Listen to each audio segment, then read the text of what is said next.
Mi nombre es Ismael Rentería Valdés. Tengo 58 años y pasé los últimos 3 años siendo tratado como basura en el penal de La Pila, aquí en San Luis Potosí.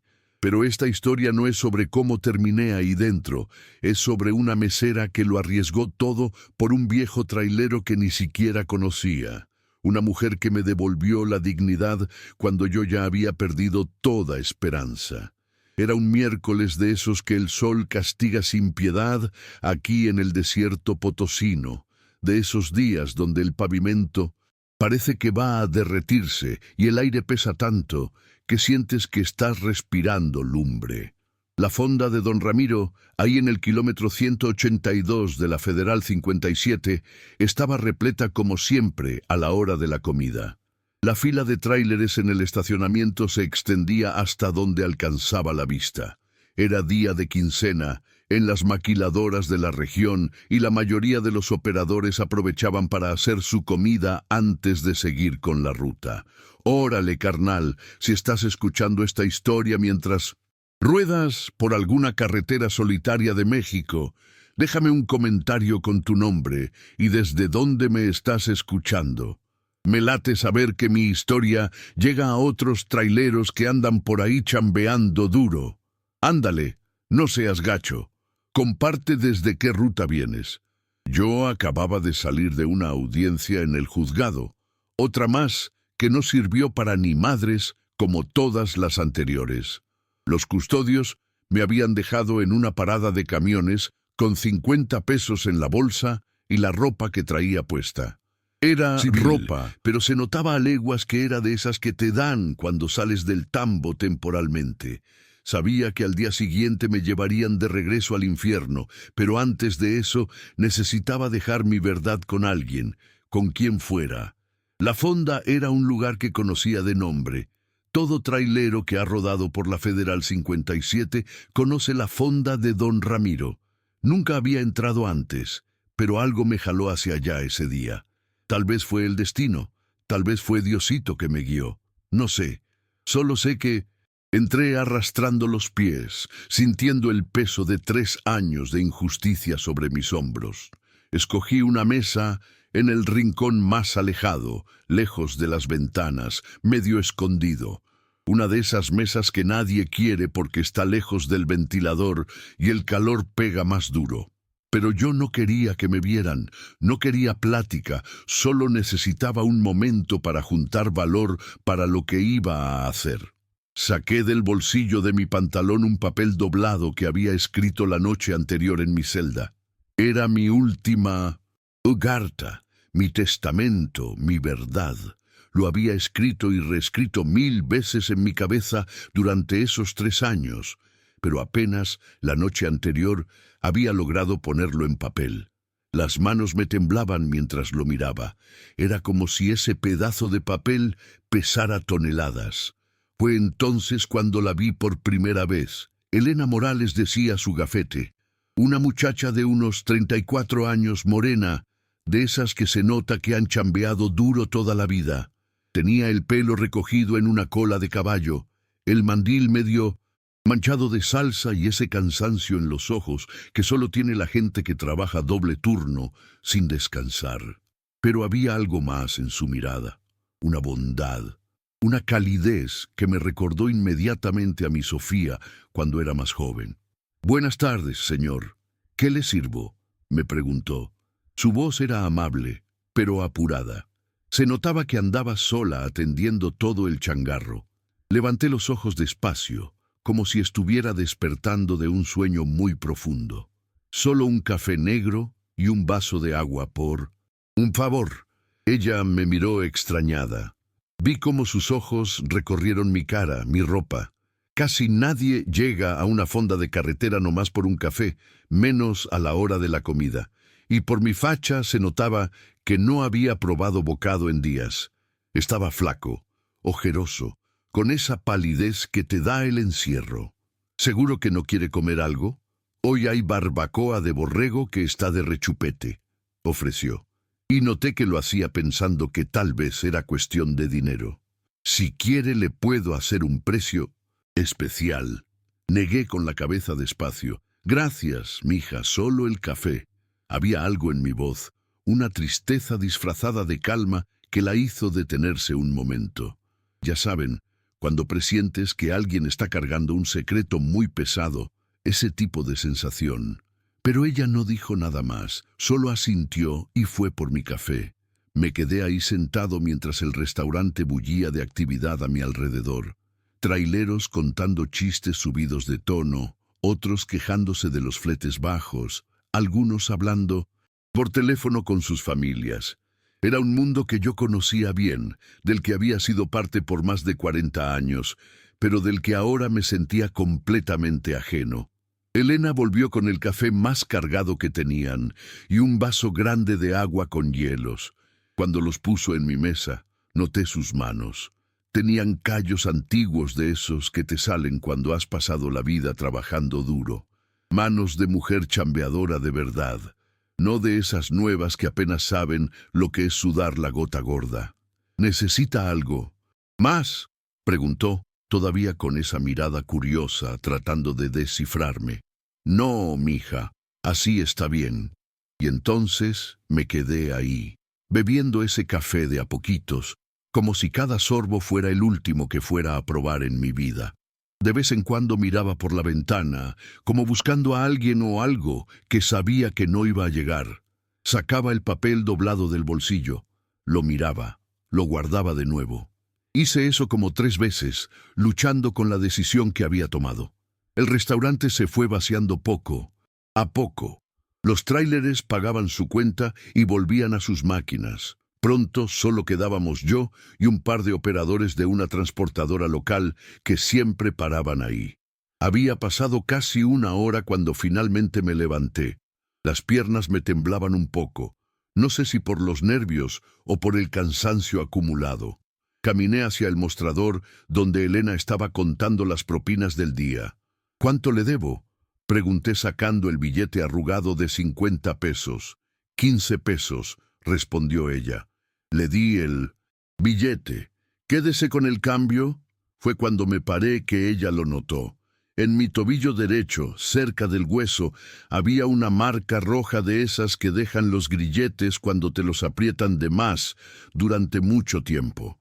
Vi cómo sus ojos se abrieron con sorpresa y luego entendimiento. Sabía lo que significaba esa marca. Nuestras miradas se encontraron por un segundo. No había miedo en mis ojos, solo una aceptación cansada, como quien ya tiró la toalla hace mucho. Era la mirada de un hombre que ya no tiene nada que perder. Me acerqué un poco más al mostrador, inclinándome para hablar bajo, para que solo ella pudiera oírme. «Señorita, ¿usted cree en la inocencia?». La pregunta la agarró desprevenida. No supo qué contestar. Antes de que pudiera decir algo, saqué el papel doblado y lo puse en su mano.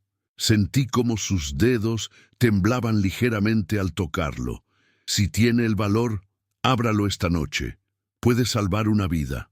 Y entonces la miré directamente a los ojos, de esa manera que parece que puedes ver dentro del alma de alguien, como si supiera exactamente quién era ella, lo que había sufrido en la vida, los fantasmas que cargaba. Algunas personas solo las conocemos una vez en la vida, pero ese encuentro puede cambiarlo todo. Me di la vuelta y salí caminando despacio hacia la parada del camión, al otro lado de la carretera. No había ningún tráiler que pudiera ser mío. Hacía 3 años que no manejaba. Parecía que había salido de la nada y a la nada volvería. Pero dejé algo atrás. Ese papel en las manos de Elena era mi última esperanza.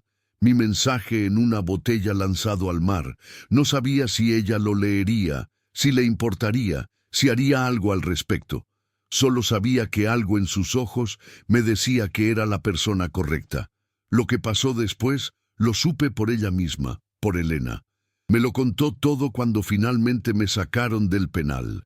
Cada detalle, cada momento de miedo, cada decisión valiente que tomó. Déjenme contarles su historia tal como ella me la platicó, porque sin Elena Morales yo estaría pudriéndome en esa celda hasta el último de mis días. Elena terminó su turno esa noche. Ya eran casi las 10. Don Ramiro le ofreció llevarla a su casa, como siempre hacía cuando ella salía tarde, pero ella dijo que no. Necesitaba caminar un poco, aclarar su mente. Ese papel parecía quemarle el bolsillo del mandil y todavía no había decidido si lo iba a leer o no. Tomó el camino de tierra que cruza entre los nopales y mezquites. Son 15 minutos caminando hasta el conjunto de casitas donde vivía desde que nació. El barrio de los Mezquites, un lugar humilde donde todos se conocen, donde todos saben de la vida de todos, el tipo de lugar que sueñas dejar cuando eres chamaco, pero después entiendes que tiene su valor. Elena había crecido viendo tráileres pasar por la Federal. Su papá, don Mateo Morales, fue trailero toda su vida. Empezó como chalán a los 14 años. Después se hizo operador profesional. Conocía cada curva, cada tope, cada gasolinera desde Tijuana hasta Tapachula. La carretera es mi casa, siempre decía cuando ella le preguntaba por qué no buscaba una chamba en la ciudad para estar más cerca de la familia. Su mamá murió cuando Elena tenía apenas 7 años. Una pulmonía mal cuidada en tiempos donde el doctor ni se asomaba por el barrio. La crió su abuela mientras su papá andaba en la carretera, viéndolo cada 2 semanas cuando conseguía librar entre viajes. Elena empezó a chambear desde morra. A los 14 ya vendía tamales en la puerta de la escuela. A los 16 consiguió su primer trabajo formal en una tienda de ropa en el centro. A los 19 ya andaba limpiando casas de gente rica para juntar dinero y estudiar enfermería. Soñaba con ser enfermera, ayudar a la gente, pero la vida tiene esas curvas que uno no ve venir en el mapa.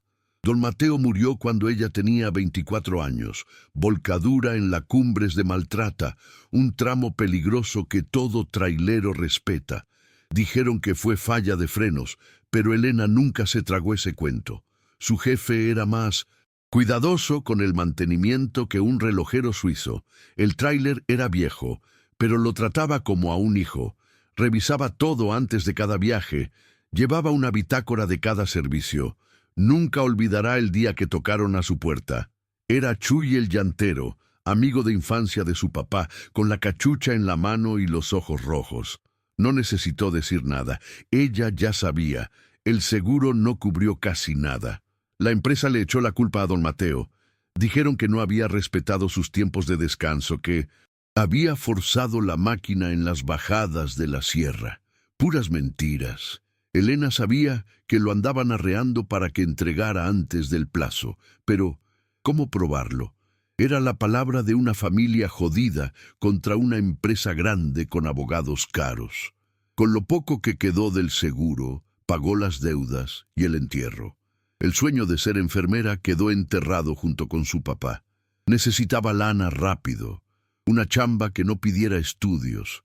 Fue entonces cuando don Ramiro le ofreció trabajo en la fonda. Papá era mi compa desde morros. Mientras yo tenga un plato de frijoles, tú no pasas hambre, le dijo. Y así se fueron pasando los años, día tras día, sirviendo café y comida a hombres que le recordaban a su jefe, escuchando historias de carretera, quejas de fletes bajos, casos de familias separadas.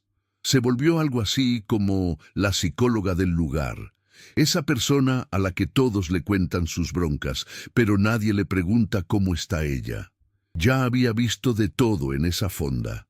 Operadores llorando, porque la esposa pidió el divorcio por teléfono, otros presumiendo que el hijo se graduó de ingeniero y les dedicó el título.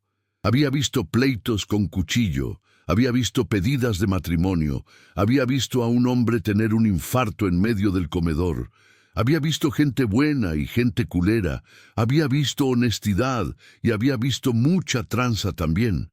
Con el tiempo aprendió a leer a las personas. Sabía cuándo un trailero andaba nervioso porque traía carga chueca. Sabía cuándo andaba feliz porque iba a ver a la familia después de meses. Sabía cuándo andaba enfermo, pero no quería admitirlo. Era como un sexto sentido que desarrollas cuando pasas tanto tiempo observando a la gente. Pero yo, el viejo del papelito, Como ella me llamaba en su mente, yo era diferente. Había algo en mi mirada que no podía descifrar, una mezcla de desesperación con paz, como alguien que ya aceptó lo peor, pero todavía guarda una última esperanza. Llegó a su casa, ya eran casi las 11 de la noche. Su pequeña casita de 2 cuartos, sala con cocina y una recámara. No era mucho, pero estaba limpia y era suya. La había comprado después de años ahorrando cada peso. Las paredes eran delgadas y se oía la tele del vecino, pero era un techo que nadie le podía quitar. Puso agua para calentar, preparó un té de manzanilla, sacó el papel de su bolsa y lo puso sobre la mesa. Se quedó mirándolo un buen rato sin valor para abrirlo. ¿Y si era algo peligroso?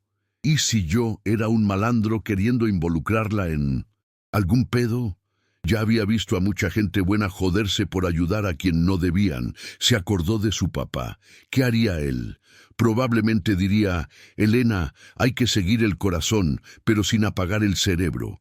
Su celular sonó, asustándola. Era don Ramiro. Elena, ¿estás bien? Te fuiste medio rara hoy. Sí, don Ramiro, solo cansancio. ¿Ese señor que tomó solo café te dijo algo? ¿Te faltó al respeto? Dudó un segundo. Don Ramiro era como un segundo padre para ella, pero algo le decía que no. Debía contarle del papelito. Todavía no. No, para nada. Solo me recordó un poco a mi papá, nada más. Si necesitas algo, me marcas, no importa la hora. Gracias, don Ramiro. Buenas noches. Colgó y volvió a mirar el papel sobre la mesa. ¿Por qué tenía tanto miedo?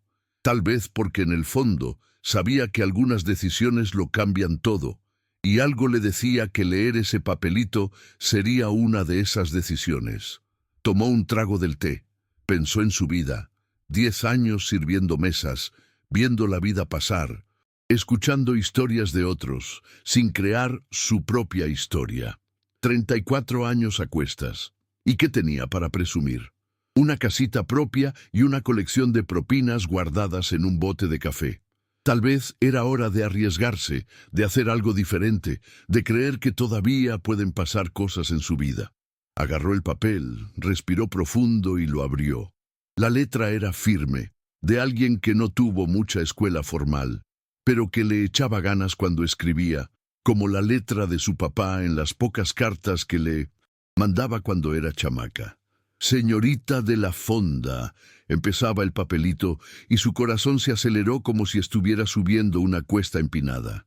Algo le decía que después de leer esas palabras, su vida ya no sería la misma, que estaba a punto de entrar en un camino sin regreso. La carta continuaba. Mi nombre es Ismael Rentería Valdés. Tengo 58 años y soy trailero desde los 16. He recorrido este país de punta a punta jalando carga. Nunca necesité robar ni transar a nadie para llevar tortillas a mi casa. Siempre fui un hombre de palabra y de chamba honesta, pero hoy le escribo desde un lugar que nunca pensé conocer, una celda del penal. Hace 3 años me clavaron por un crimen que no cometí. Me acusaron de desviar químicos tóxicos y venderlos en el mercado negro. Dijeron que yo sabía que el material era peligroso y que aún así lo negocié con gente del narco para hacer anfetaminas. La neta es muy diferente. Yo trabajaba para Transportes del Norte, jalando químicos industriales para varias fábricas de la región. Un día me di cuenta que el manifiesto de carga no cuadraba con lo que realmente traía en el tráiler. El papel decía que eran productos de limpieza industrial, pero por el olor y el color, con 40 años de carretera, yo sabía que era otra madre. Le marqué a mi jefe, él me tiró a loco, dijo que yo andaba confundido, pero yo insistí. Le dije que iba a parar en la caseta de revisión y pedir una inspección completa. Ahí fue cuando se puso nervioso. Me pidió que siguiera el viaje, que él iba a arreglar todo. Esa noche paré a dormir en un paradero. De madrugada me despertaron los federales tumbando la puerta del tráiler. Me acusaron de haber robado parte de la carga y esconderla. Había paquetes abiertos en el compartimento como si yo los hubiera tocado. Hasta mis huellas digitales estaban en los tambores, lo cual no era raro porque yo había ayudado a cargar, pero lo usaron como prueba en mi contra. Después me enteré que la empresa estaba contrabandeando precursores químicos prohibidos desde China, mezclándolos con carga legal. Me pusieron un 4 cuando vieron que iba a rajar. El comandante que llevó el caso, Ramiro Salgado, es hermano del dueño de la transportadora, Fernando Salgado. Cerraron todo rapidito. Me aventaron 12 años de prisión. Perdí todo. Mi señora Julia no aguantó la presión. Se fue para Guadalajara con nuestro hijo menor. Mi hija mayor, Sofía, todavía cree en mí, pero vive en la CDMX y no puede hacer mucho. Le escribo porque mañana me regresan al penal después de esta audiencia que no sirvió de nada. Ya intenté de todo en estos 3 años. Nadie quiere escuchar a un trailero viejo contra una empresa grande. No le pido que haga nada por mí. Solo quería que una persona más supiera la verdad antes de morirme olvidado en una celda. Usted tiene una mirada buena como la de mi hija, por eso confié en usted. Si algún día se encuentra con Crescencio Almanza, Chencho, el llantero del taller El Gallo, pregúntele por mí. Él sabe quién. Soy de verdad. Gracias por leer hasta aquí. Que Dios la proteja en los caminos de la vida. Ismael Rentería Valdés. Elena terminó de leer y se quedó paralizada mirando al vacío. Se le hizo un nudo en la garganta. Reconoció la historia de inmediato. El caso del trailero de los tóxicos, como lo llamaron los periódicos en su momento, fue un escándalo grande en la región hacía como 3 años. Todo mundo hablaba de que un operador veterano se había vendido por lana fácil, que había traicionado la confianza de años. La historia murió rápido en las noticias, como pasa con todo por aquí. Releyó la carta 3 veces. La letra firme, sin titubeos, el modo simple de contar, sin drama exagerado, sonaba demasiado sincero para ser mentira. ¿Y para qué me mentiría a mí, una desconocida? Guardó el papelito debajo de la almohada e intentó dormir, pero no pudo pegar el ojo.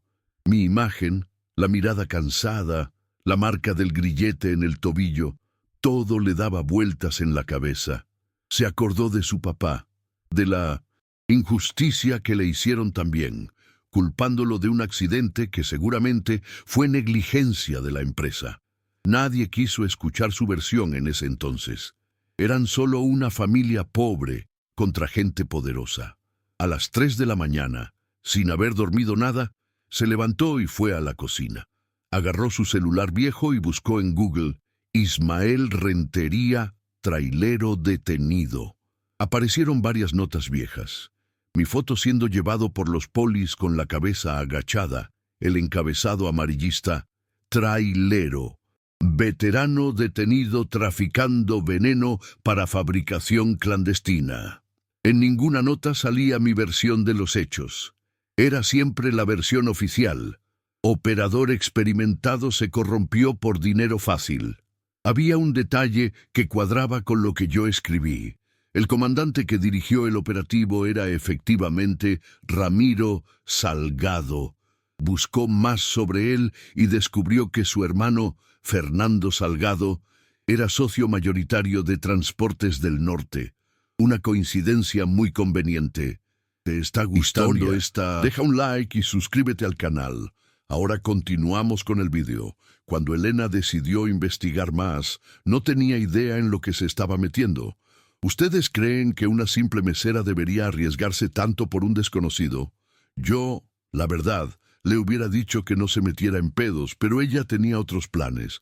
Comenten qué hubieran hecho ustedes. ¿Se la hubieran rifado? ¿O mejor ahí muere? El sol ya estaba saliendo cuando finalmente logró dormir. Exhausta, soñó con su papá, manejando en la carretera y después su imagen se transformaba en mi cara. Despertó sobresaltada con el despertador. Era día de chambear. Le dolía la cabeza gacho. Se tomó un café rápido y se fue a la fonda. Durante todo el turno no pudo dejar de pensar en mi historia. Debía hacer algo. ¿O se estaba metiendo donde no la llamaban? A la hora de la comida, cuando el movimiento bajó un poco, le preguntó a don Ramiro. Oiga, don Ramiro, ¿se acuerda de aquel caso del trailero que agarraron por desvío de carga tóxica hace como 3 años? Don Ramiro dejó de hacer lo que estaba haciendo y la miró desconfiado. Sí, me acuerdo. ¿Por qué preguntas? Nada. Pura curiosidad. ¿Usted cree que era culpable? Don Ramiro miró para todos lados como verificando que nadie estuviera oyendo y bajó la voz. Mira, Elena, mucha raza de la carretera conocía a Ismael. Era un vato derecho, nunca me tragué ese cuento. Pero acá entre nos, meterse con los Salgado no es algo que la gente como nosotros hace. Esos engabrones no se andan con chingaderas. Entonces don Ramiro también me conocía y por lo visto no creía en mi culpabilidad. ¿Sabe dónde queda el taller El Gallo? Necesito hablar con un llantero de ahí. El de Chencho queda en la salida para Río Verde, como a 30 kilómetros de aquí. ¿Pero qué quieres con Chencho Almanza? Entonces, el tal Chencho del papelito era conocido de don Ramiro. Es amigo de un conocido. Necesito darle un recado. Don Ramiro la miró fijamente por varios segundos como tratando de leer sus pensamientos. Elena, ¿te estás metiendo en algún pedo? Ese viejo de ayer tiene que ver con esto. Ella no respondió, lo cual era respuesta suficiente. Don Ramiro suspiró profundo. Mira, te voy a decir algo. Chencho conocía bien a Ismael. Chambearon juntos, en la misma transportadora, antes de que él pusiera su taller.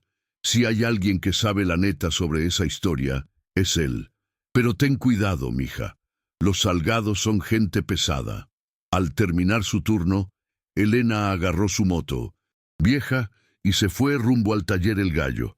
El corazón le latía fuerte. Una parte de ella le decía que estaba siendo pendeja, arriesgándose por un desconocido. Otra parte se acordaba de su papá, de cómo nadie quiso ayudarlos cuando lo necesitaron. El taller El Gallo era de esos viejos con letreros de metal oxidados y bombas de aire que parece que van a tronar en cualquier momento.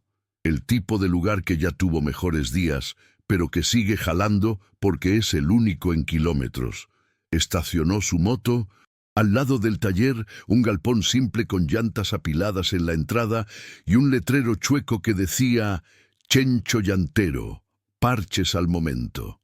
El olor fuerte a hule quemado y grasa llenaba el ambiente. Un señor de unos 60 años, flaco, pelo cenizo y manos manchadas de aceite negro, estaba agachado parchando una llanta de tráiler. Ni levantó la mirada cuando ella se acercó. «Buenas tardes.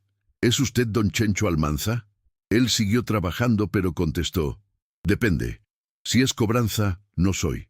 Ella intentó sonreír, pero los nervios no la dejaban. «No es cobranza. Vengo a hablar de Ismael Rentería». Las manos de Chencho se detuvieron en seco. Por unos segundos se quedó quieto. Luego levantó la cabeza y la miró. Sus ojos pequeños pero vivos la analizaron de pies a cabeza. «¿Quién eres tú?» «Mi nombre es Elena. Trabajo en la fonda de don Ramiro en la Federal 57. ¿Y qué tienes tú que ver con el Ismael?» Sacó el papelito del bolsillo, doblado tal como yo se lo había dado. Chencho se levantó con un quejido, las rodillas tronando por el esfuerzo. Se limpió las manos en un trapo que más ensuciaba que limpiaba y agarró el papel. Lo leyó en silencio, los labios moviéndose tantito mientras seguía las palabras. Cuando terminó, dobló el papel con cuidado y se lo regresó. «Ven conmigo». Caminó hasta el fondo del taller, donde había una puerta que daba a una oficinita. Era un cuarto apretado con un escritorio viejo cubierto de papeles, un ventilador ruidoso girando en el techo y fotos amarillentas en las paredes, fotos de traileros al lado de sus máquinas, la mayoría ya viejas de los tiempos, cuando tomarse una foto todavía era un evento. «Siéntate», señaló la única silla disponible además de la suya. Se sentó mientras él abría una gaveta y sacaba una botella de café ya hecho. Sirvió en 2 vasos de plástico y le ofreció uno. «Entonces, ¿te buscó?» «Interesante. ¿Lo conoce bien?» Más de 30 años. Empezamos juntos en esto. Yo me salí para poner este negocio. Él siguió. Siempre fue necio como una mula. Chencho tomó un trago del café y señaló una de las fotos en la pared. Era yo, mucho más joven, al lado de un Kenworth viejo, modelo 85. Sonreía bien grande, el brazo alrededor de una mujer bonita que cargaba una niña chiquita. Esa es Julia, su señora, y Sofía, la hija mayor. Una foto de hace unos 20 años cuando las cosas iban bien. Elena miró con atención. Era raro verme sonriendo así, tan diferente del hombre de mirada triste que conoció en la fonda. «Es inocente, ¿verdad?», preguntó directamente. Chencho la miró fijamente por varios segundos antes de contestar. «Tan inocente como un bebé recién nacido». Elena suspiró sintiendo una mezcla de alivio y miedo. Alivio por confirmar lo que su instinto le decía. Miedo por lo que eso significaba. «Cuénteme qué pasó realmente». Chencho se recargó en su silla que tronó bajo su peso. Se pasó la mano por la cara cansada y empezó a hablar. Transportes del Norte estaba contrabandeando precursores químicos, cosas prohibidas aquí en México que se usan para hacer metanfetaminas y madre y media. Los mezclaban con carga legal para pasar las inspecciones. Los inspectores de la aduana y los federales de caminos estaban en la nómina. Tomó otro trago de café antes de continuar. Ismael tenía la ruta de Celaya hasta una fábrica en Irapuato. A la hora de cargar, notó que había más bultos de los que decía el manifiesto. Él siempre fue bien detallista, apuntaba todo en su bitácora. Cuando checó el peso, en la báscula de la caseta, la diferencia era demasiado grande para ser un error. ¿Y denunció? Lo intentó. Le marcó al gerente de operaciones, un tal Barrera. Le dijo que iba a parar en la siguiente caseta de la Federal y pedir una inspección completa. Ahí fue cuando le armaron el 4. Chencho se levantó y fue hasta una hielera vieja en la esquina, sacó una botella de agua y bebió directo del pico. Se notaba que hablar de esto lo ponía nervioso. Barrera le dijo que siguiera hasta un paradero específico, que iba a mandar a alguien a encontrarlo ahí para resolver el pedo. Cuando Ismael llegó, le dieron un café. El café estaba preparado. ¿Preparado? Con droga para dormir. Ismael se quedó jetón al ratito. Cuando despertó, la Federal ya estaba encima de él. Habían abierto paquetes en la carga, como si él hubiera andado sacando material. Hasta plantaron una libreta con anotaciones falsas, números de teléfono de compradores. Un trabajo profesional, bien hecho. Elena meneó la cabeza sintiendo un nudo en el pecho. Era una trampa perfectamente ejecutada. ¿Y ese comandante, Ramiro Salgado? Chencho soltó una risa seca, sin gracia. Hermano de Fernando Salgado, dueño de la transportadora. Cerraron el caso en tiempo récord, juicio rápido, juez también de su equipo. Y nadie hizo nada, nadie creyó en Ismael. ¿Quién iba a creer? La palabra de un trailero viejo contra una empresa grande con abogados fifís. La familia intentó al principio. Julia hasta vendió la casa para pagar un abogado, pero después de un año sin resultados se rindió. Se fue para Guadalajara con el chamaco. Sofía todavía lucha desde la CDMX, pero no puede hacer mucho. Se quedaron en silencio, absorbiendo la historia. Era todo tan injusto, tan cabrón. Le recordó tanto a lo que pasó con su papá. ¿Por qué me buscó a mí? ¿Por qué ahora, después de 3 años? Chencho suspiró profundo antes de responder. Él está enfermo, cáncer en el hígado, etapa terminal. No le queda mucho tiempo. Supongo que solo quería que alguien más supiera la verdad antes de irse. A Elena se le hizo un nudo en la garganta. Yo, muriendo en prisión, condenado por un crimen que no cometí. ¿No hay nada que podamos hacer? Ya intenté de todo, mija.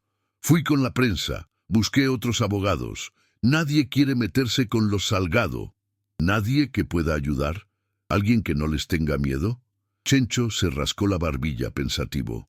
Hay una periodista de una radio comunitaria, Jimena Ochoa. Ya ha hecho reportajes.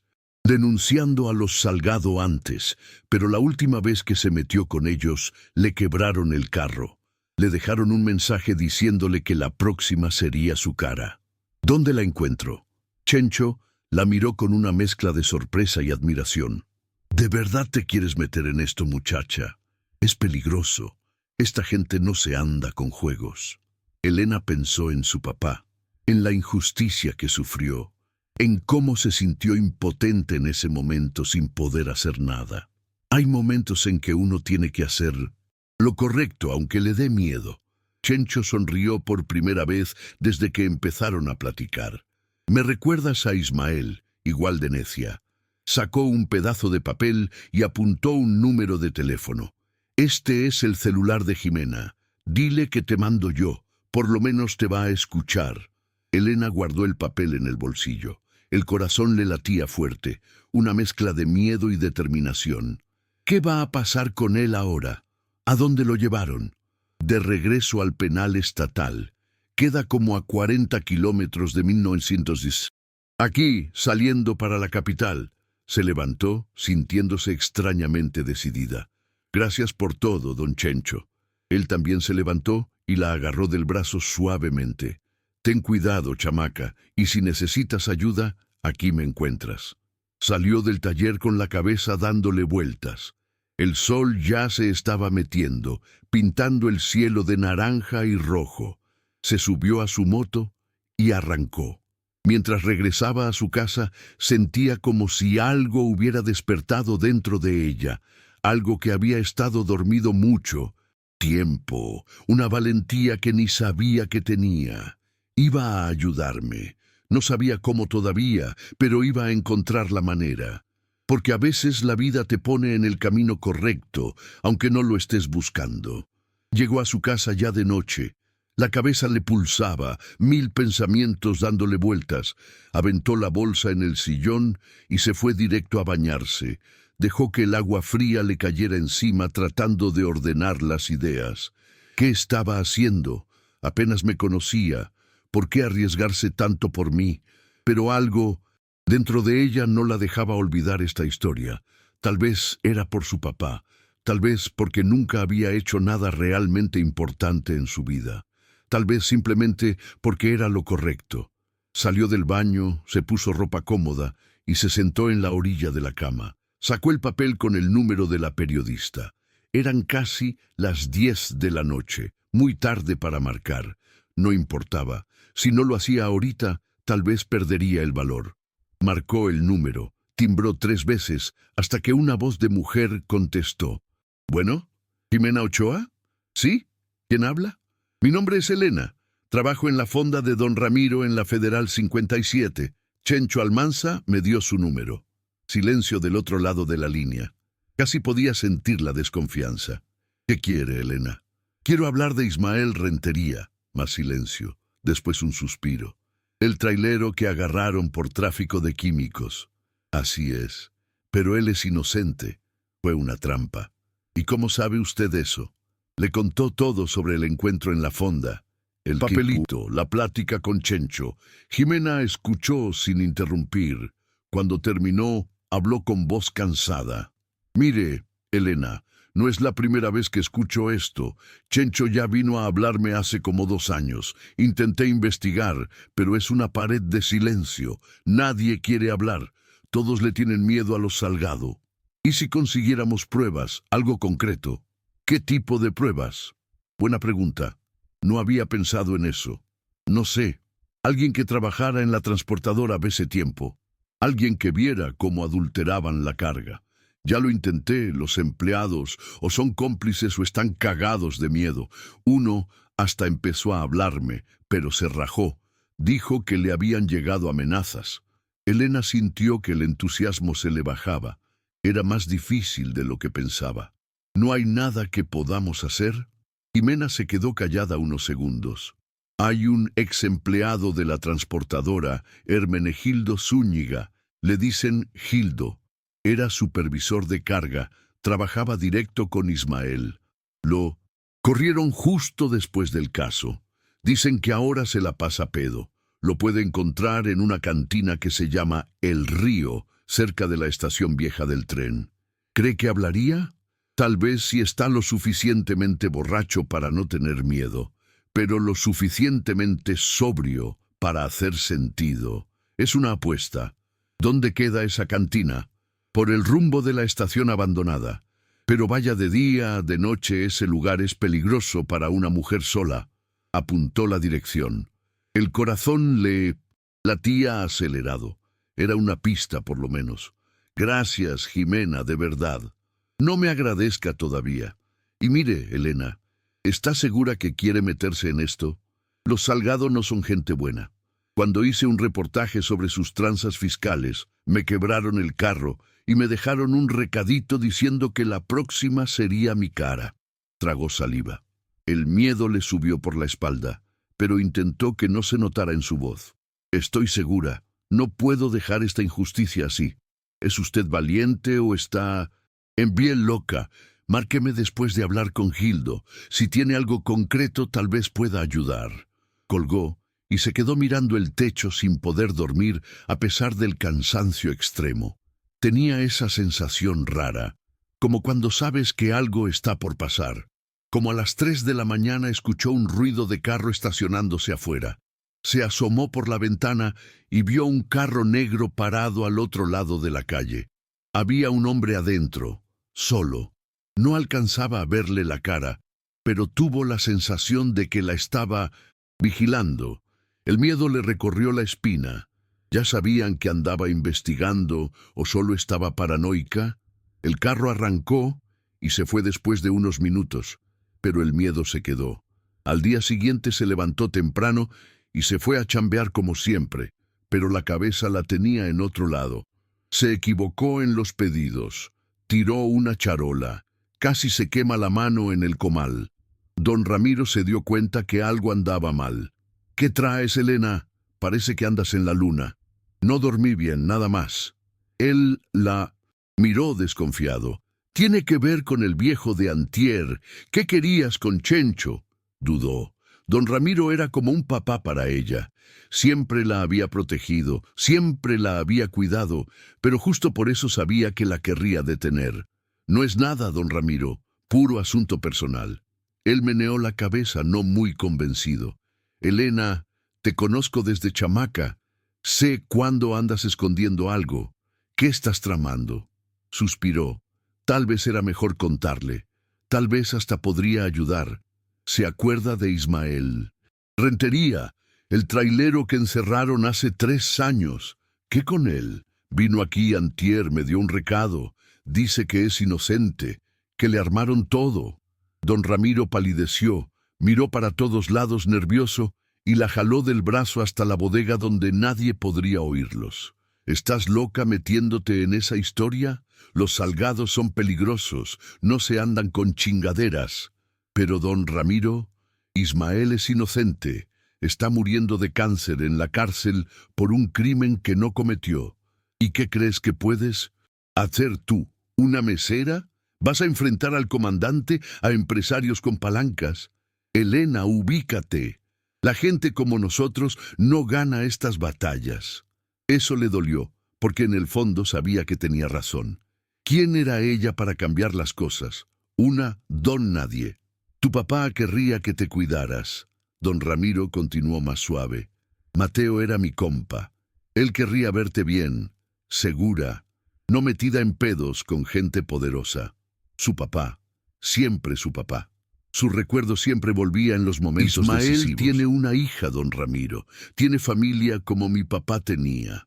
¿Y crees que tu papá querría que te arriesgaras así? Elena, piensa, esta historia ya está enterrada desde hace años. Déjala así. Salió de la bodega sin responder. Siguió trabajando como autómata, las palabras de don Ramiro dándole vueltas en la cabeza. Tal vez tenía razón, tal vez estaba siendo ingenua. ¿Quién era ella para pensar que podía hacer alguna diferencia? Cuando acabó su turno, se fue a su casa decidida a olvidar todo esto. Mejor seguir con su vida, quedarse en su rincón. Los problemas ajenos solo traen más problemas. Pero al pasar cerca de la estación abandonada del tren, vio la cantina que Jimena había mencionado. El río, un lugar cayéndose a pedazos, frecuentado por borrachos y vagos. Estacionó su moto del otro lado de la calle y se quedó mirando. Era su última oportunidad de hacer lo correcto. Después de esto, se prometió a sí misma que iba a olvidar esta historia. Iba a guardar mi papelito en un cajón y seguir adelante. Respiró hondo y cruzó la calle. Algunas decisiones las tomas, aunque sepas que te puedes arrepentir después, pero el arrepentimiento de no intentar sería peor que cualquier consecuencia. Empujó la puerta de la cantina. El olor fuerte a cigarro y alcohol barato le pegó en la cara. El corazón le latía tan fuerte que parecía que se le iba a salir. «Busco a Gildo Zúñiga», le dijo al cantinero. Él señaló hacia la esquina más oscura del bar. Un hombre de mediana edad, flaco de miéndose más, con la barba sin rasurar y la mirada perdida, bebía solo en una mesa apartada. Era ahora o nunca. A ver, banda, les voy a ser honesto. Cuando Elena me contó que fue a buscar a Gildo sabiendo el peligro que corría, no lo podía creer. Esta mujer apenas me conocía y ya andaba arriesgando el pellejo por mí. Aquí les lanzo un reto. Apuesto que no tienen los tanates de darle like ahorita mismo a este video. ¿A poco sí me van a demostrar que tienen más valor que un simple clic? Órale, no sean culos, denle like si de verdad están siguiendo esta historia. Los reto. Elena se acercó despacio a la mesa donde Gildo estaba sentado. Él no levantó la cabeza cuando ella se paró frente a él. Siguió mirando su vaso de mezcal a medio llenar, como si ahí estuviera la respuesta a todos los problemas del universo. «Disculpe, ¿es usted Gildo Zúñiga?» Levantó los ojos lentamente. Eran ojos rojos, cansados, ojos de quien ya vio demasiado en esta vida. La analizó por unos segundos antes de contestar. «¿Quién quiere saber?» «Mi nombre es Elena. Trabajo en la fonda de don Ramiro, en la Federal 57. ¿Y qué quieres conmigo, muchacha? No le debo nada a nadie». Miró alrededor. La cantina estaba casi vacía a esa hora de la tarde. Aún así, bajó la voz. «Vine a hablar de Ismael Rentería». El cambio fue instantáneo. El cuerpo de Gildo se tensó. Los ojos se le abrieron por un segundo. Volteó rápido para los lados, como verificando que nadie hubiera escuchado. «No conozco a ningún Ismael». Estaba mintiendo y mal. Su reacción lo delató todo. «Mire, sé que usted trabajaba en Transportes del Norte, sé que conocía a Ismael y sé que él es inocente». Gildo agarró el vaso y se acabó el mezcal de un trago. Hizo una seña al mesero para que le trajera otro. «Vete de aquí, muchacha. No te metas en esto. No es tu pedo. Él tiene cáncer. Va a morir en la cárcel por un crimen que no cometió. Usted lo sabe». La miró por un largo rato. El mesero trajo otra copa. La puso en la mesa sin decir nada. Gildo esperó a que se alejara antes de hablar. «¿Cómo me encontraste? Jimena Ochoa de la radio me habló de usted». Soltó una risa seca, sin humor. «Esa periodista metiche también vino a joderme la vida una vez. Le dije lo mismo que te voy a decir a ti. No te metas. Esta gente no se anda con juegos». «¿Qué gente?» «Lo Salgado». Tomó un trago del mezcal nuevo y se quedó estudiándola. «¿Eres valiente o muy pendeja? ¿Por qué te estás metiendo en esto? ¿Qué ganas? Conocí a Ismael antier. Me dio un recado contando la verdad. ¿Y le creíste a un viejo que nunca habías visto?» «Le creí, y usted sabe que está diciendo la verdad. Usted estaba ahí». Gildo desvió la mirada, incómodo. Se quedó callado tanto tiempo que Elena pensó que ya no iba a hablar, pero entonces suspiró profundo. «Mira, muchacha, ya estoy en el hoyo de todos modos. Perdí mi chamba, mi vieja me dejó, perdí mi casa. Supongo que ya no tengo nada más que perder». Se inclinó hacia adelante, apoyando los codos en la mesa, y bajó más la voz. «Ismael era el operador más derecho que conocí. 30 años en la carretera sin una sola bronca. El vato era casi religioso con las reglas. ¿Qué pasó ese día cuando descubrió la carga chueca? Era un martes. Me acuerdo porque había partido del Tri esa noche. Él estaba cargando un tráiler con químicos para una fábrica en Irapuato, productos de limpieza industrial, según el manifiesto. Pero cuando terminamos, Ismael notó que había más bultos de los que debía, y le dijo algo a... ¿Usted? Me llamó aparte, me preguntó si yo había checado el peso. Yo sí lo había hecho, pero nomás en papel. Nunca íbamos a la báscula, era puro protocolo. Ismael insistió. Quería que lo pesara otra vez. Acabé haciéndolo nomás para que dejara de chingar, y tenía razón. Había una diferencia bien cabrona. Gildo tomó otro trago, animándose con la historia. Él quería saber qué pedo. Abrió uno de los tambores, cosa que nunca hacíamos. El olor era raro, muy fuerte para ser simple producto de limpieza. Ismael tenía años en esto, sabía de químicos. Dijo que eso era material prohibido, precursores para hacer cristal. Y entonces le marcó al jefe. Le habló a Barrera, el gerente de operaciones. Yo estaba al lado, escuché todo. Él le dijo que iba a parar en la caseta y pedir una inspección. Barrera se puso bien loco. Le ordenó que siguiera viaje, que él lo iba a arreglar. Pero Ismael era necio. Dijo que no iba a jalar carga ilegal. Gildo se frotó la cara con las manos como tratando de borrar un mal recuerdo. Esa noche, después del jale, me llamaron a la oficina de Fernando Salgado, el mero mero. Nunca lo había visto antes, solo de lejos. Estaba con Barrera y otro vato que no conocía. Después supe que era su hermano, el comandante. Ramiro Salgado. Ese mero. Me hicieron un chingo de preguntas sobre Ismael, que cuánto tiempo lo conocía, si lo había visto tomando, si lo había visto robando carga. Les dije que no, que Ismael era el más honesto de todos. Meneó la cabeza, la mirada perdida en el recuerdo. Al día siguiente me enteré que habían agarrado a Ismael, que lo cacharon desviando carga tóxica. No me la creí. Fui a hablar con Barrera. Me dijo que Ismael había confesado todo, que me callara el hocico si no quería problemas también. Pero usted sabía que era mentira. Claro que sabía, pero ¿qué podía hacer? Tenía familia que mantener. Me quedé callado. 2 semanas después me corrieron. Dijeron que era recorte de personal, pero yo sabía que era porque sabía demasiado. ¿Y nunca trató de decir la verdad? Gildo soltó una risa amarga. ¿A quién? ¿Al comandante que es hermano del patrón? ¿Al juez que juega golf con ellos cada domingo? ¿Al ministerio público que recibe su moche? Muchacha, eres muy ingenua. Tenía razón. Era un sistema cerrado. Todos se cuidaban las espaldas. ¿No hay nada? ¿Ninguna prueba que podamos usar? Gildo se quedó callado, pensativo. Luego habló bajito. Tal vez haya algo. El corazón de Elena se aceleró. En ese tiempo yo hacía unas planillas, un control de carga no oficial. Apuntaba todo, peso real, volumen, destino. Era mi manera de cubrirme las espaldas. Tenía copias guardadas en mi casa. Cuando me corrieron, las escondí. Pensé que algún día las podría necesitar para defenderme. ¿Todavía las tiene?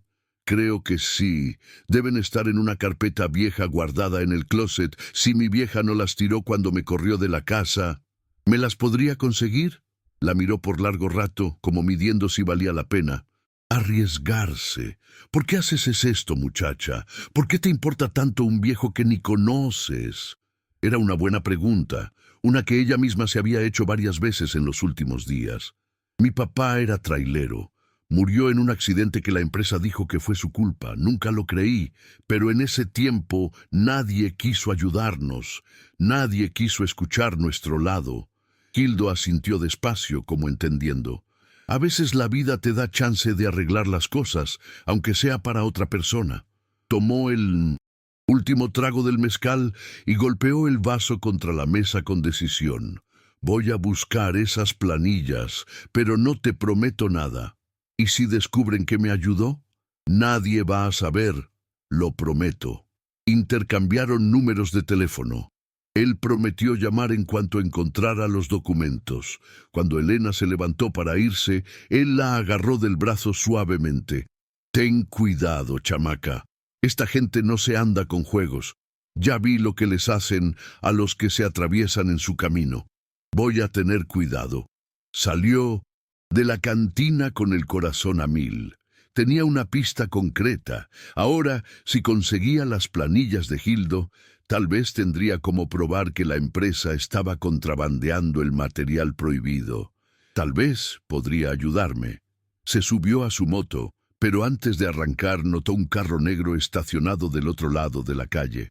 Había un hombre adentro, solo. No alcanzaba a verle la cara, pero tuvo la impresión de que la estaba observando. El miedo le subió por la espalda. ¿La estaban siguiendo o solo? Estaba paranoica. Arrancó y se fue rápido de ahí. En el espejo retrovisor vio que el carro también arrancaba. Coincidencia. No podía estar segura. Los siguientes 3 días vivió en un estado de alerta constante. A cada ruido extraño, a cada carro que pasaba despacio cerca de su casa, el corazón se le aceleraba. Se encontraba volteando sobre su hombro más veces de las que le gustaría admitir. Gildo no había llamado todavía. Empezó a temer que se hubiera rajado, o peor, que algo le hubiera pasado. En la fonda, don Ramiro la seguía mirando con desconfianza. Sabía que andaba en algo, pero ya no insistió más. Tal vez pensaba que ella había desistido, como él le sugirió. La mañana del 4.º día, su celular sonó cuando estaba saliendo para el trabajo. Era un número desconocido. «Bueno, Elena, soy Gildo». La voz sonaba tensa, hablando bajo y rápido. «Encontré los documentos. Estaban donde pensé. No vas a creer lo que encontré junto con ellos». «¿Qué? No puedo decir por teléfono». «Necesitas verlo en persona. Estoy en la misma cantina de antes. Ven ahorita. Es urgente». «Ahorita voy para mi trabajo». «Es ahorita o nunca. Creo que me andan siguiendo. No sé cuánto tiempo voy a estar aquí». El miedo en su voz era real, casi palpable. «Voy para allá. Espéreme», le marcó a don Ramiro. Inventó una excusa de que se sentía mal. Él no le creyó mucho, pero le dijo que podía llegar más tarde. Agarró la moto y se fue directo a la cantina El Río. El bar estaba más vacío que la otra. Beth, solo un viejo dormido en una esquina y el cantinero limpiando vasos con un trapo sucio. Gildo estaba en la misma mesa del fondo, una carpeta de cartón gastada frente a él. Se veía peor que antes, si es que eso era posible. Ojeras profundas, barba de varios días, manos temblando ligeramente. «¿Tomaste hoy?», le preguntó sentándose frente a él. «Necesito que estés sobrio para esto». Le pidió un café al mesero. Eso la sorprendió. La situación debía ser realmente seria. «¿Qué encontraste?». Miró alrededor nervioso y después empujó la carpeta hacia ella. «Las planillas de control de carga. Está todo aquí. Fechas, pesos, volúmenes, destinos. Puedes ver claramente que el peso real siempre era mayor que el declarado, y no poquito, a veces el doble». Abrió la carpeta. Había varias hojas con tablas, todas escritas a mano con letra apretada y organizada, números, fechas, códigos que no entendía del todo. ¿Y cómo esto prueba que contrabandeaban material ilegal? No lo prueba directamente, pero demuestra que escondían algo. ¿Para qué declarar menos peso si no hay nada chueco? Tenía sentido, pero no parecía suficiente. «Dijiste que encontraste algo más». Gildo sacó un sobre amarillo que estaba dentro de la carpeta y lo puso en la mesa. «Esto se me había olvidado por completo en ese tiempo. Cuando supe que agarraron a Ismael, me dio tanto miedo que guardé todo junto y ya ni me acordaba». Elena abrió el sobre. Dentro había varias fotos. Fotos de tráileres siendo cargados, de hombres manipulando tambores, de papeles con logotipos chinos. «¿Qué es esto?». Las tomaba a escondidas. Sospechaba que había algo chueco pasando. Fernando Salgado aparecía siempre de sorpresa en los días de carga especial. Él mismo supervisaba, cosa que nunca hacía normalmente. Las fotos estaban medio borrosas, tomadas a las carreras, pero se alcanzaba a ver claramente el nombre de la transportadora en los tráileres, las caras de la gente. En una foto, Elena reconoció a Fernando. Salgado. Lo había visto en reportajes de los periódicos locales. Estaba al lado de un hombre de traje que traía una placa de policía en el cinto. ¿Este es el hermano, el comandante? Sí, Ramiro. También venía siempre en los días de carga especial. Los dos supervisaban juntos. Otra foto mostraba tambores siendo transferidos de una van sin placas a un tráiler de la transportadora. ¿Y aquí qué está pasando? Así le hacían. La carga llegaba en esa van sin papeles, sin manifiesto. La mezclaban con la carga legal dentro de los mismos tambores. A simple vista parecía todo normal. Era increíble, evidencia concreta de una operación ilegal pasando en las narices de todos. Gildo, esto es oro, es exactamente lo que necesitábamos. Él no parecía compartir su entusiasmo. Seguía mirando nervioso hacia la puerta cada pocos segundos. ¿Hay algo más? Sacó del bolsillo de su chamarra una USB negra pequeña. Esto es más peligroso que todo lo demás. ¿Qué es? Una grabación que hice sin querer. Tenía el celular en el bolsillo. Había contestado una llamada y no lo apagué bien. Grabó una conversación de Barrera con Fernando Salgado el día que agarraron a Ismael. Elena agarró la USB como si fuera oro puro. ¿Y qué dicen? Todo. Dicen todo. ¿Cómo le pusieron el 4 a Ismael? ¿Cómo el comandante iba a plantar las pruebas? ¿Cómo el juez ya estaba avisado para no hacerle caso a su versión? Hasta mencionan a otros operadores que trataron de denunciar antes y fueron callados. Un escalofrío le recorrió el cuerpo. Esto iba mucho más allá de mi caso. Era una operación criminal organizada con gente poderosa involucrada. ¿Escuchaste la grabación? Solo una vez, justo después de que pasó. Me dio tanto miedo que la guardé y nunca más la toqué. Pero está todo ahí. Es la prueba definitiva. Guardó la USB en el bolsillo junto con algunas de las fotos más claras. Era más de lo que esperaba encontrar. Gildo, ¿te das cuenta de lo que significa esto? Con esto podemos no solo probar la inocencia de Ismael, sino tumbar toda esta red de corrupción. Meneó la cabeza todavía nervioso. Solo si logras que llegue a las manos correctas, y rápido, porque ya deben andar sospechando. ¿Cómo que sospechando? Ayer había un carro negro estacionado frente a mi casa. Lo mismo hoy en la mañana. No alcancé a ver quién estaba adentro, pero te aseguro que no era coincidencia. Era el mismo tipo de carro que ella había visto. ¿Qué vas a hacer ahora?, preguntó Elena. Irme a la chingada por un tiempo. Tengo un primo en León. Me voy a quedar allá hasta que las cosas se calmen. ¿Y tú?, le preguntó. Deberías hacer lo mismo. No puedo. Necesito llevar esto hasta el final. Gildo la miró con una mezcla de admiración y lástima. Eres valiente, chamaca, ten cuidado. Mucha gente ya intentó enfrentar a los Salgado, ninguna lo logró. Se despidieron rápidamente. Él salió primero, mirando para todos lados como un animal acorralado. Esperó unos minutos y salió también, la carpeta bien, guardada en su mochila. Le marcó a Jimena en cuanto llegó a su casa. Le contó todo sobre las planillas, las fotos, la grabación. Jimena se quedó callada tanto tiempo que pensó que se había cortado la llamada. Jimena, ¿sigues ahí? Sigo, solo procesando lo que me acabas de decir. Esto es explosivo. Es el tipo de cosa que tumba comandantes, empresarios, jueces, todo de un chingazo. Entonces, ¿me vas a ayudar? ¿Vas a publicar? No es tan simple. Necesito verificar ese material primero y, aunque lo haga, la radio es chica. Nos meterían una demanda al día siguiente. Probablemente conseguirían una orden para sacarnos del aire. Entonces, ¿qué hacemos?, pensó un momento. Conozco a alguien, Filemón Rosas, reportero del Universal. Tiene contactos en la FGR. Si estas pruebas son tan buenas como suenan, él puede hacer que lleguen a las manos correctas. El corazón de Elena se aceleró. Era real. Estaba pasando. ¿Cuándo podemos verlo? Le voy a marcar ahorita. Probablemente quiera ver el material lo antes posible. Te marco en 10 minutos. Colgó y se quedó caminando de un lado a otro en la sala, demasiado ansiosa para quedarse quieta. Lo había logrado. Había encontrado las pruebas que podrían salvarme. Un ruido de carro frenando bruscamente frente a su casa interrumpió sus pensamientos. Se asomó por la ventana, espiando por una esquina de la cortina.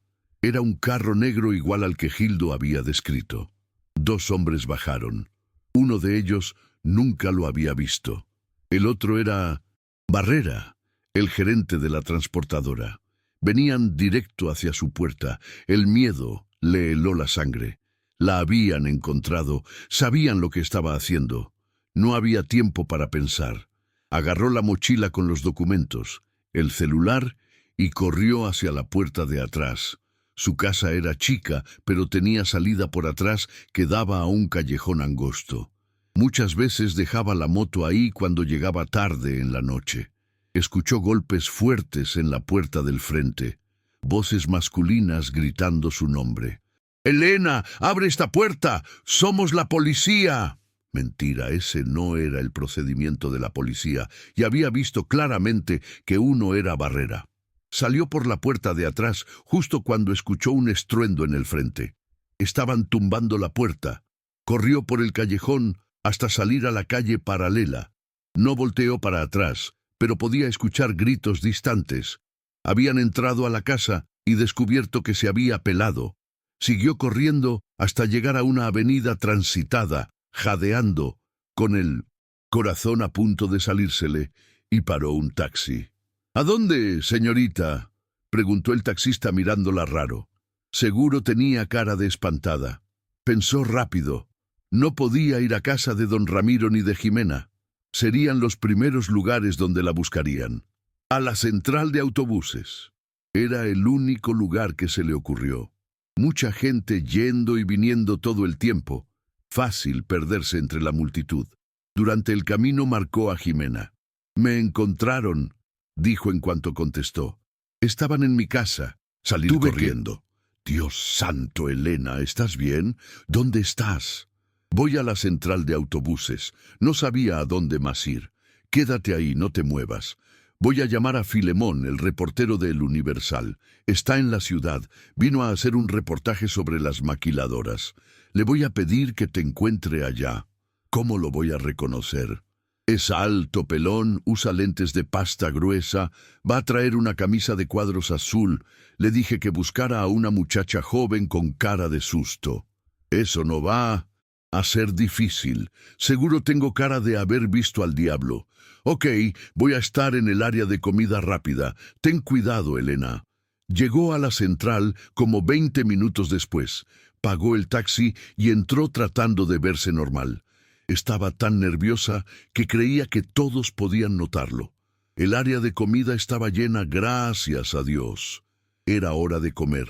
Escogió una mesa en el centro donde estaría visible para Filemón, pero también rodeada de gente. Pidió un café nomás para tener una excusa para estar ahí, sentada. Pasó media hora. Ninguna señal del reportero. Empezó a ponerse inquieta. ¿Y si no venía? ¿Y si Jimena no había podido contactarlo? O peor, si era una trampa.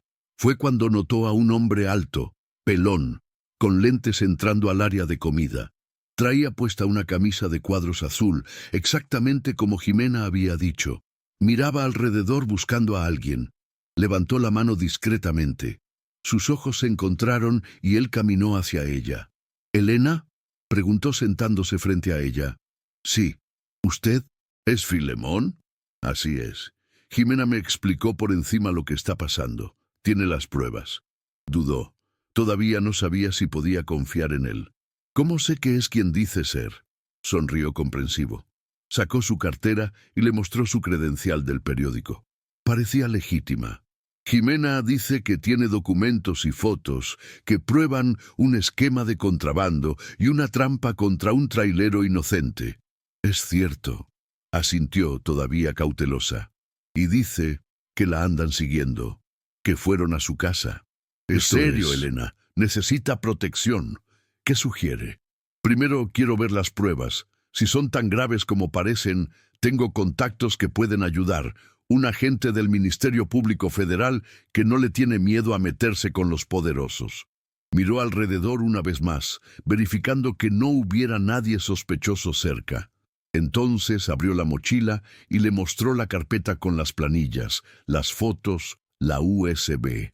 Filemón analizó el material con atención, poniendo los lentes en la punta de la nariz para ver mejor. Su expresión fue cambiando conforme entendía la gravedad de lo que estaba viendo. «Esto es explosivo», murmuró. «Exactamente como Jimena dijo. Hay suficientes pruebas aquí para abrir una investigación federal. Contrabando de precursores, falsificación de documentos, asociación delictuosa, corrupción policial. Es un escándalo enorme. Y Ismael, ¿esto puede sacarlo de la cárcel? Si todo esto se comprueba, definitivamente, es un caso claro de fabricación de culpables». Sintió un alivio inmenso. Había valido la pena todo el riesgo, todo el miedo. ¿Qué hacemos ahora? Voy a tomar fotos de todo esto y mandárselas a mi contacto en la FGR. Después, necesito llevarla a un lugar seguro hasta que podamos formalizar su testimonio. Empezó a fotografiar discretamente los documentos con su celular. Elena seguía mirando nerviosa alrededor. «Listo», dijo después de unos minutos. «Ya lo envié. Ahora vámonos de aquí. Mi carro está en el estacionamiento». «¿A dónde vamos?» «Tengo un amigo que es agente federal de la FGR, no de la Judicial Estatal. No tiene conexión con esta banda local. Vamos primero con él. Después decidimos el siguiente paso». Salieron de la central y fueron al estacionamiento. Tenía un Tsuru plateado, nada llamativo. Se subió en el asiento del copiloto, todavía aprensiva, pero un poco más tranquila por estar con alguien que parecía saber qué hacer. Durante el camino, Filemón hizo varias llamadas.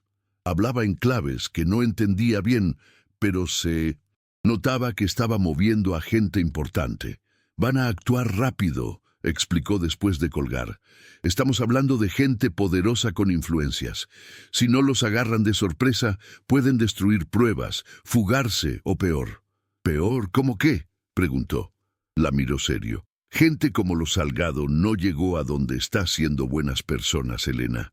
Hacen lo que sea necesario para protegerse, incluyendo eliminar testigos».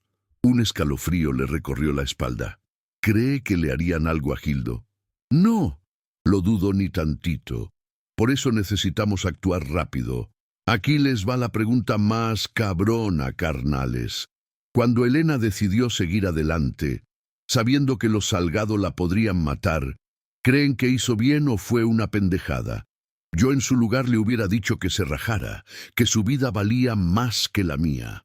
Un viejo desahuciado con cáncer no vale el riesgo de una muchacha con toda la vida por delante. ¿Ustedes qué opinan? ¿Valía la pena arriesgarse así o debió dejarme a mi suerte? Comenten sin pelos en la lengua. La neta quiero saber qué piensan». Llegaron a una oficina federal que Elena nunca había visto antes. Era un edificio moderno con la bandera de México al frente y el escudo de la FGR. Filemón estacionó y la guió adentro. Pasaron por detectores de metales, guardias. Él mostró una credencial y dijo que venían a ver al agente Juventino Herrera. Los llevaron a una sala en el segundo piso. El agente era un hombre de mediana edad, pelo canoso en las sienes, expresión seria, pero amable. Ya los estaba esperando. «Tú debes ser Elena», dijo saludándola con un apretón de mano firme. Filemón me explicó la situación. «Has traído un caso muy serio». «Solo quería ayudar a Ismael», respondió sinceramente. «Y lo vas a hacer, no solo a él, sino a mucha gente. Este esquema que descubriste probablemente afecta a decenas de personas inocentes». Les mostró imágenes en su computadora, operativos policiales pasando simultáneamente, agentes entrando a Transportes del Norte, a la casa de los Salgado, a la comandancia donde trabajaba Ramiro. «Estamos actuando en este momento en varios frentes. Las pruebas que trajiste fueron suficientes para conseguir las órdenes de cateo y aprehensión de los principales involucrados». Era surreal.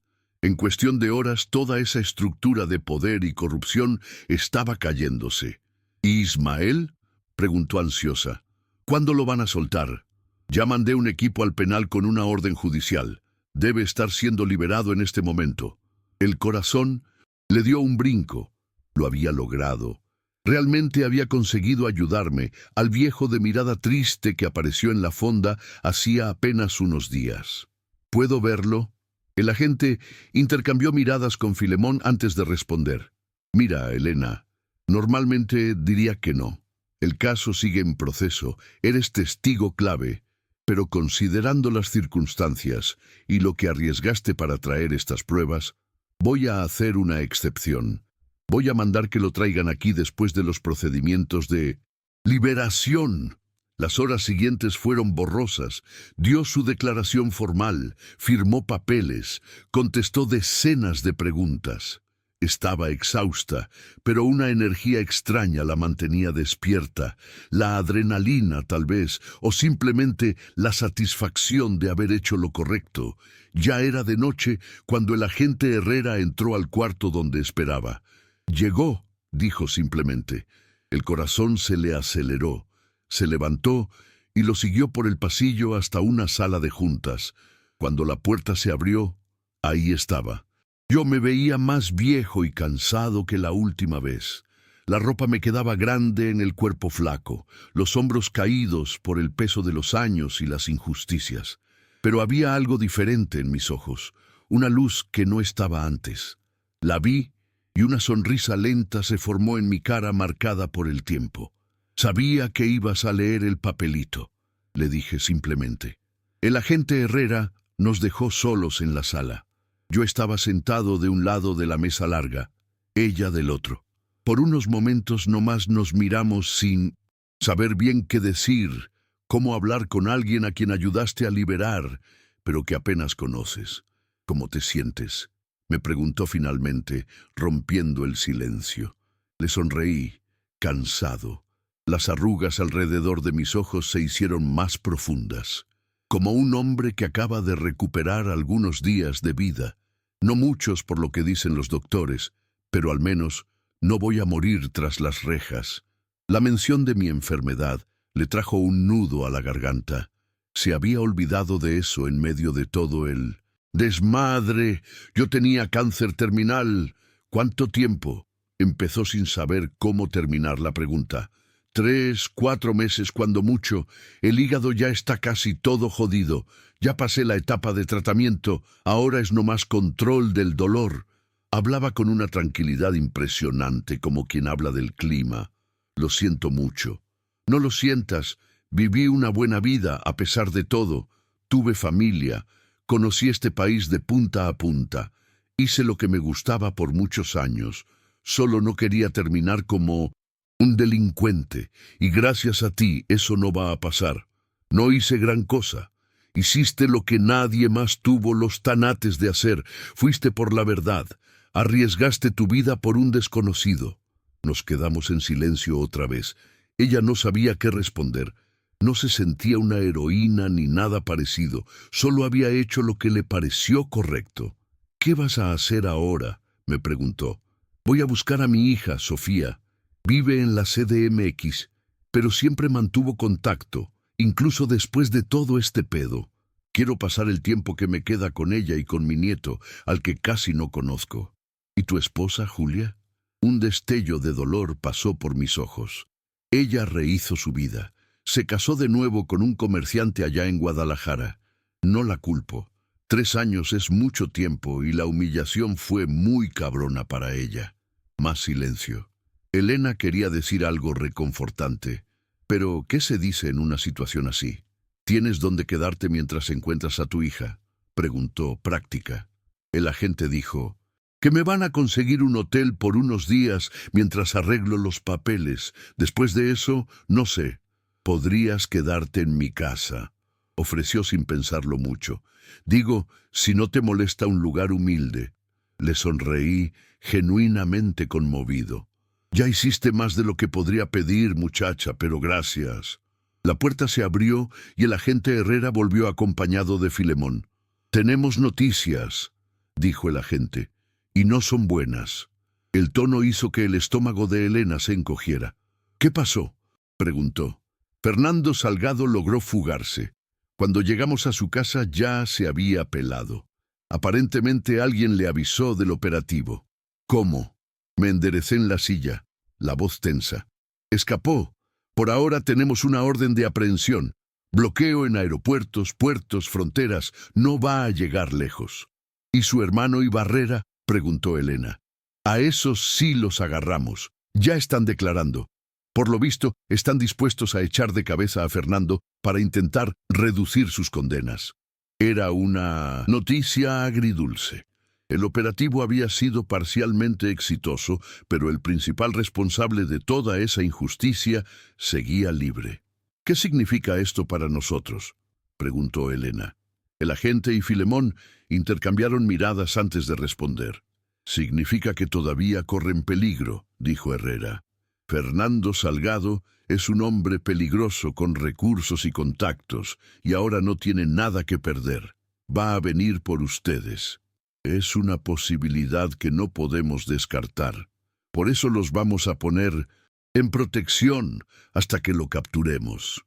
El miedo que había disminuido en las últimas horas volvió con toda su fuerza. ¿Por cuánto tiempo?, pregunté. No sabemos. Días, tal vez semanas. Depende de cuánto tardemos en encontrarlo. No tengo semanas, agente, le dije simplemente. Necesito encontrar a mi hija. Necesito arreglar mis pendientes. Entiendo su situación, don Ismael, pero no puedo garantizar su seguridad si no acepta la protección. Me volteé hacia Elena, luego hacia el agente. ¿Y Elena? Ella también necesita protección. Definitivamente, es la testigo principal en este caso. Elena sintió el peso de la situación cayéndole encima. Tendría que abandonar su trabajo, su casa, su vida normal por tiempo indefinido, pero al mismo tiempo sabía que no tenía de otra. ¿Qué significa exactamente esta protección?, preguntó. Los llevaríamos a un lugar seguro con agentes de guardia 24 horas, sin contacto con el exterior, excepto lo estrictamente necesario, sin celulares, sin internet, sin visitas no autorizadas. Prácticamente una cárcel, pensó irónicamente. Después de ayudarme a salir, acabarían los dos encerrados. No hay otra opción, insistió. Filemón, que había estado callado, habló. En realidad sí hay, pero es arriesgada. ¿Cuál?, preguntó el agente pareciendo molesto de que Filemón estuviera interviniendo. Usarlos como carnada, dejar que Fernando piense que puede alcanzarlos, pero en realidad estaríamos preparados para agarrarlo cuando lo intente. Absolutamente no, cortó Herrera. No voy a arriesgar la vida de civiles en un plan así. ¿Y si nosotros queremos?, pregunté, sorprendiendo a todos. No tengo mucho que perder, agente, y prefiero acabar con esto de una vez que pasar mis últimos días escondido. Elena me miró, admirada por mi valor. ¿O sería desesperación? Yo también le entro, dijo para su propia sorpresa. Si eso ayuda a agarrar a Fernando más rápido. El agente meneó la cabeza claramente contrariado. No tienen idea del peligro que correrían. Fernando Salgado no es un criminal común, ya ha mandado matar gente antes. Más razón para agarrarlo pronto, insistió Elena. Mientras siga libre, no seremos los únicos en peligro. Un silencio tenso cayó sobre la sala. Finalmente el agente suspiró. Voy a considerarlo, pero no prometo nada. Y de cualquier forma, van a estar bajo protección esta noche. Mañana decidimos el siguiente paso. Asentimos. No teníamos mucha opción de todos modos. Nos llevaron a un hotel en las afueras de la ciudad. No era nada lujoso, pero estaba limpio y discreto. 2 cuartos, uno al lado del otro, con 2 agentes de civil en el pasillo. Órdenes de no salir por ningún motivo. En el cuarto, Elena se sentó en la orilla de la cama, mirando las paredes despintadas. Empezó a procesar todo lo que había pasado en los últimos días, cómo su vida había dado un giro de 180 grados por un papelito, cómo había pasado de mesera anónima a testigo clave en un caso federal. Su celular todavía lo traía a pesar de las recomendaciones. Llamó a don Ramiro. Necesitaba explicar su ausencia del trabajo. Le contó una versión resumida, omitiendo los detalles más peligrosos. Él se quedó callado tanto tiempo que pensó que se había cortado. «Don Ramiro, ¿sigue ahí?» «Sigo, mija, nomás tratando de entender cómo te metiste en este desmadre». «No podía quedarme de brazos cruzados, don Ramiro. Ismael es inocente. Estaba muriendo en el bote por un crimen que no cometió». «Lo sé. Tienes el corazón demasiado grande, igualito a tu papá». La mención de su papá le sacó lágrimas. De alguna forma sentía que él estaría orgulloso. «Nomás prométeme que te vas a cuidar, Elena. No hagas ninguna pendejada». «Lo prometo». Después de colgar, se quedó viendo el techo sin poder dormir a pesar del cansancio extremo. Tenía esa sensación rara, como si algo estuviera por pasar. Como a las 3 de la mañana, escuchó un toquido suave en la puerta. Se levantó con cuidado. «¿Quién es?» «Soy yo, Ismael». Abrió la puerta. Yo estaba parado ahí, vestido como si no hubiera ni intentado dormir. «¿Está todo bien?», preguntó. «No puedo pegar el ojo. Sigo pensando en Fernando suelto por ahí, tramando algo». «Los agentes están afuera, estamos seguros». Le di una sonrisa triste. «Nunca estás realmente seguro cuando te metes con gente como los Salgado». Di un paso al costado, invitándola a pasar. Me senté en la única silla del cuarto, mientras ella volvía a la orilla de la cama. «Necesito preguntarte algo», le dije después de un momento de silencio. «¿Qué? ¿Por qué lo hiciste? ¿Por qué arriesgaste todo por mí?». Era la pregunta del millón, una que ella misma se había hecho muchas veces. «Mi papá también fue trailero», empezó despacio. «Murió en una volcadura que la empresa dijo que fue su culpa. Nunca lo creí, pero nadie nos quiso ayudar en ese tiempo. Nadie quiso escuchar nuestra versión». Asentí, entendiendo. Cuando leí tu carta, vi la misma injusticia, y esta vez sí podía hacer algo. No iba a dejar que la historia se repitiera. «Eres una muchacha especial, Elena. Tu papá estaría muy orgulloso». Se le aguaron los ojos. De alguna forma, escuchar eso de mí, otro trailero viejo como su papá, significaba mucho. «Ismael, ¿puedo preguntarte algo?». «Lo que quieras». «¿Cómo aguantaste 3 años en el bote sabiendo que eras inocente? ¿Cómo no te volviste loco?». Pensé un momento antes de responder. «Al principio casi me quiebro. Los primeros meses fueron los peores. Pero después entendí que la rabia y el odio solo me iban a consumir. Decidí aguantar un día a la vez y siempre mantuve la esperanza de que algún día la verdad saldría a la luz. ¿Y si yo no hubiera leído tu carta? Entonces hubiera muerto con mi verdad, pero al menos lo hubiera intentado». Nos quedamos en silencio, cada uno perdido en sus pensamientos. «Deberías intentar dormir», le dije finalmente. «Mañana va a ser un día largo». Me levanté para irme, pero ella me detuvo. «Ismael, pase lo que pase mañana, quiero que sepas no me arrepiento de nada. Valió la pena cada riesgo». La miré con cariño paternal. «Gracias, mija, por todo». Volví a mi cuarto, pero ninguno de los dos pudo dormir esa noche. El sol apenas estaba saliendo cuando el ruido de un mensaje en el celular de Elena la despertó. Se había quedado dormida sentada en la cama. Agarró el teléfono, extrañada. ¿Quién le mandaría un mensaje a las 5 de la mañana? Era un número desconocido. «Si quieres volver a ver a Ismael, ven sola al puente peatonal del kilómetro 312. Nada de policía». La sangre se le heló. ¿Cómo alguien había conseguido su número? ¿Y cómo sabían dónde estábamos? Corrió a la puerta, asomándose al pasillo. Los 2 agentes que deberían estar de guardia no estaban. El pánico empezó a dominarla. Algo estaba muy mal. Fue a mi cuarto y tocó suavemente. «Ismael, ¿estás despierto?». No hubo respuesta. Tocó más fuerte. «Ismael». Silencio. Giró la manija. Estaba inseguro. Empujó la puerta despacio, con miedo de lo que pudiera. El cuarto estaba vacío, la cama deshecha, como si alguien hubiera salido a las prisas. En el buró, un pedazo de papel doblado. Lo agarró con manos temblorosas y lo abrió. Elena, me contactaron. Dijeron que vendrían por ti si no iba con ellos. No podía permitir eso. Ya arriesgaste demasiado por mí. Esta es mi bronca ahora. No vengas por mí. Olvida todo esto. Vive tu vida, Ismael. Leyó y releyó el mensaje, tratando de entender.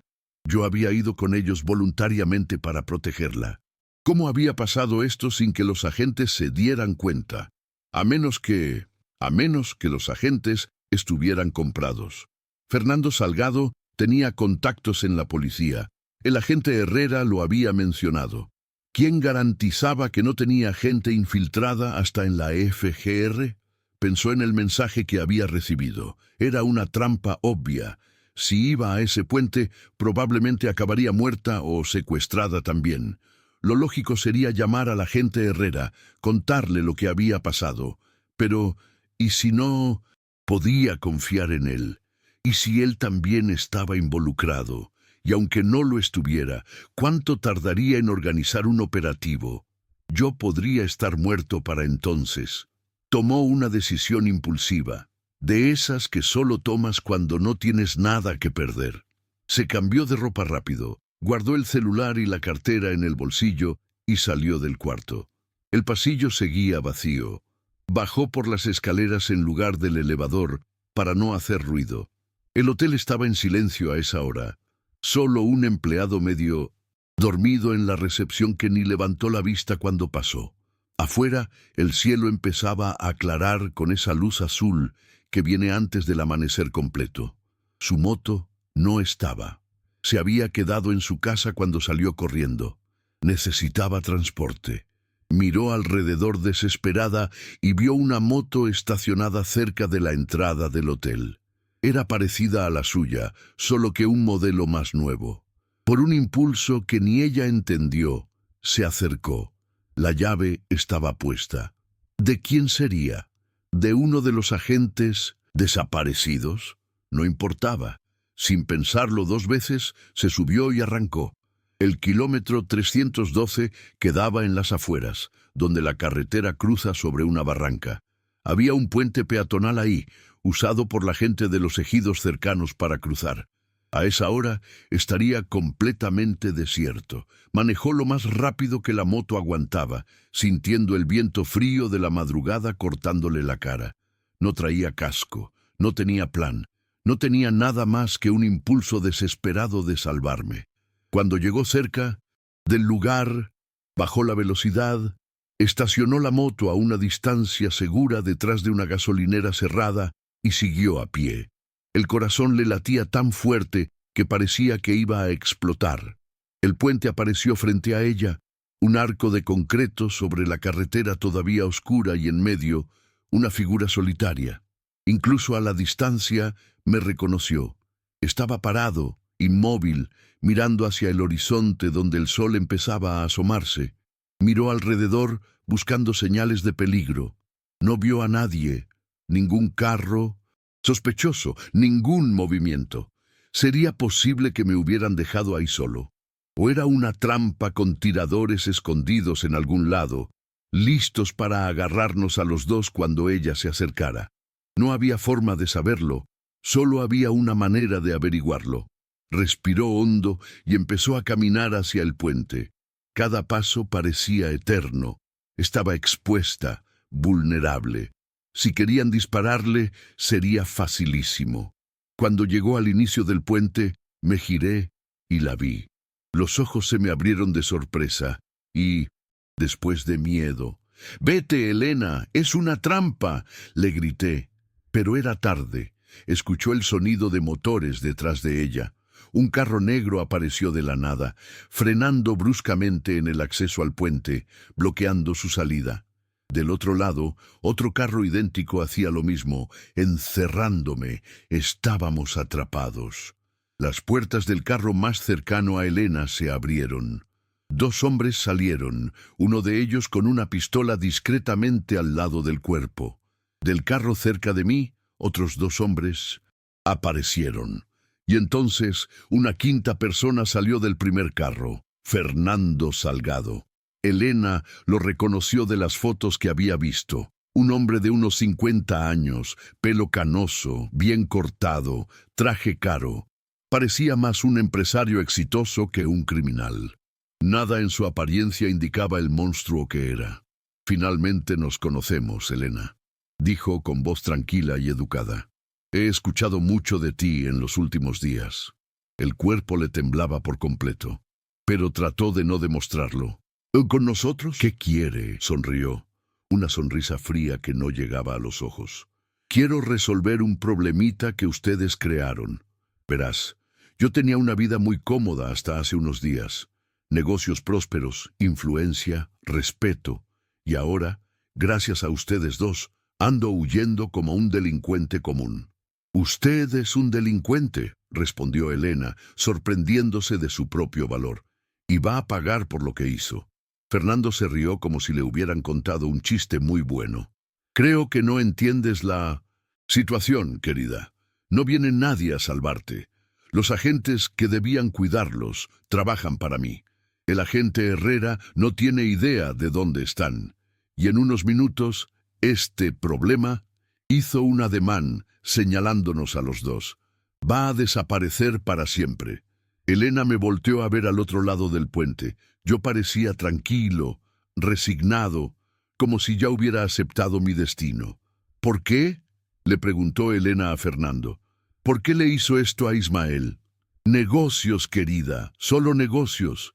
Ismael iba a echar a perder una operación muy lucrativa cuando decidió ponerse de honesto. No podía permitirlo. Y ahora va a matarnos y cree que eso resuelve su problema. Todo el mundo ya sabe lo que hizo. Las pruebas están con las autoridades. Sí, pero sin testigos, el caso se vuelve significativamente más débil. Y en cuanto a mí, ya tengo boletos comprados para un país sin tratado de extradición. Voy a empezar de nuevo en otro lugar. Tengo dinero guardado suficiente para varias vidas cómodas. Hizo una señal a sus hombres. «Ya basta de plática, acaben con esto». Los hombres empezaron a acercarse, las armas ahora apuntando directo hacia nosotros. Elena cerró los ojos, esperando lo peor. Fue cuando escuchó el sonido de sirenas, muchas sirenas acercándose rápidamente. Fernando volteó la cabeza sorprendido, sus hombres también, confundidos. «¡Qué chingados!», murmuró. De repente, camionetas de la FGR aparecieron de todas direcciones, rodeando el puente. Agentes armados salieron de los vehículos apuntando rifles a Fernando y su gente. «FGR, todos al suelo ahora». Fernando parecía no poder creer lo que veía. Sus hombres dudaron, mirando al jefe esperando órdenes. «Suelten las armas o disparamos». Lentamente, los pistoleros de Fernando bajaron las armas y las tiraron al piso. No eran rival para ese contingente. Fernando, viendo que estaba acorralado, intentó correr de regreso al carro. No alcanzó a dar 3 pasos antes de que 2 agentes lo taclearan. Mientras lo esposaban, Elena vio al agente Herrera acercándose. «¿Estás bien, Elena?», asintió, todavía en shock. «¿Cómo supieron?». Él sonrió. «Tu celular. Le pusimos un rastreador anoche, previendo algo así. Cuando saliste del hotel y viniste para acá, supimos que algo andaba mal. Y los agentes que nos vigilaban.